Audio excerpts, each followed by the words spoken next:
ये मोड़ी लिपि है, लेकिन इंसानी समझ की वजह से यह लिपि अब लगभग विलुप्त हो चुकी है। लेकिन अब इस लिपि को वापस लाने की कोशिश हो रही है। लेकिन क्या ऐसा हो सकता है? एका वर्षात महाराष्ट्रभरात 6 वर्ग आयोजित करतो, प्रत्येक महसुलीपात एक याप्रमाणे 10 दिवसाचा प्रशिक्षण वर्ग असतो, दररोजचे 2 तास याप्रमाणे. त्यानंतर सलग 11व्या दिवशी परीक्षा घेतली जाते 100 मार्काची. जे त्याच्यात उत्तीर्ण होतात त्यांना प्रोत्साहनपर म्हणून प्रमाणपत्र दिले जातं. अपेक्षा अशी असते की आज कागदपत्र त्यांनी वाचावे, शिकावं.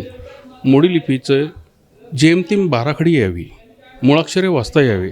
आज बऱ्याचशा लोकांच्या घरात जुने ऐतिहासिक कागदपत्र उपलब्ध आहे, परंतु ते वाचता येत नाही म्हणून ते उजाडत येऊ शकत नाही. नागपुर विश्वविद्यालय के इतिहास विभाग और महाराष्ट्र सरकार के अभिलेखागार निदेशालय इस लिपि को दोबारा जिंदा करना चाहते हैं। इसलिए यह लोग इस तरह की कार्यशाला लेकर लोगों के बीच इस लिपि के बारे में जानकारी दे रहे हैं। लेकिन कई तकनीकी चुनौतियों के पहाड़ उनके सामने खड़े हैं। इनमें एक बड़ी तकनीकी चुनौती वह है देवनागरी लिपि का प्रचार प्रसार।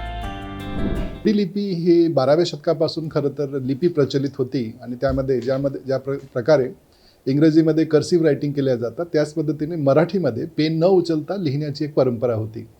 पण पुढील कालखंडात ते कालांतराने मराठा साम्राज्याच्या कालखंडातही त्याचा वापर दरबारी कार्यालयामध्ये खूप मोठ्या प्रमाणात होत होता आणि त्यामुळे खूप सारे जे दस्तावेज आहेत अजूनही मराठ्यांच्या कालखंडातील किंवा समकालीन कालखंडातील ते त्याच भाषेमध्ये उपलब्ध आहेत. आणि म्हणून मोडीला अलीकडचा कालखंडात ती भाषा किंवा ती लिपी वाचता न येणाऱ्या लोकांची संख्या नगण्य असल्यामुळे या भाषेतील जे काही दस्तावेज आहे ते तसेच अभिलेखागारामध्ये पडून आहेत. मराठा आंदोलन के बाद राज्य सरकार ने मराठा सर्वेक्षण का ऐलान किया था। इस सर्वेक्षण में जब दशकों पुराने दस्तावेज बाहर निकाले गए तो मोडी लिपि एक बार फिर चर्चा में आ गई। दरअसल कई दशकों पहले महाराष्ट्र की मराठी भाषा में देवनागरी लिपि का उपयोग ना होते हुए मोडी लिपि की लिखावट होती थी। मोड़ी इस शब्द का अर्थ होता है तोड़ना या मोड़ना। इसी एक तरह से अंग्रेजी की कर्सिव राइटिंग से समझ सकते हैं। इस लिपि में कलम को बिना उठाए लिखना होता है, जिसके चलते इसकी लिखावट देवनागरी लिपि से काफी अलग होती है। मराठी ही झाली भाषा, जी बोलल्या जाते ती भाषा, जी लिहिल्या जाते ती लिपी. मराठी ही भाषा झाली, पण ती आता सध्या देवनागरी लिपीमध्ये लिहिल्या जाते. तिलाच पहिल्यांदा बाळबोध लिपी असं म्हटलं जायचं. तर या देवनागरी लिपीला मोडून झरझर लिहिता यावं याच्यासाठी ती मोडी लिपी तयार करण्यात आलेली आहे. म्हणजे प्रशासकीय व्यवहार हा झरझर लिखाण केल्या जावा कागदावरती यासाठी ती लिपी तयार करण्यात आली. आजही जर का आपण पाहिलं कोर्टामधले जर का स्टॅम्प पेपर घेतले तर वेंडर काय करतात, पहिल्यांदा असे सरळ रेघ ओढतात त्याच्यावरती आणि त्याच्यानंतर झरझर लिहितात. ते मोडी लिपी लिहिण्याची पद्धत आहे. ते देवनागरीत जरी लिहिले तरी असे सरळ रेष ओढून पेन न उचलता झरझर लिहिणे, त्या देवनागरी लिपीलाच मोडून मोडी लिपी तयार करण्यात आलेली आहे. भाषा मराठीच आहे, लिपी फक्त मोडी आहे. इस लिपि के विकास के संबंध में कई सिद्धांत प्रचलित है।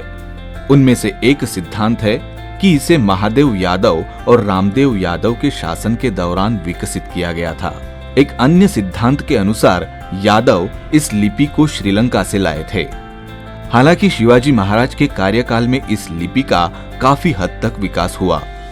शिवाजी महाराज के मंत्री बालाजी अंबाजी ने इसके अक्षरों को मोड़कर एक नई लिपि तैयार की, जिसे मोड़ी कहते हैं। मोड़ी लिपि का मुद्रण देवनागरी लिपि की तुलना में अधिक जटिल है, लिहाजा 1950 के बाद इसका प्रयोग आधिकारिक रूप से बंद कर दिया गया और तब से आज तक मराठी भाषा के लिए केवल देवनागरी लिपि का ही प्रयोग किया जाता है।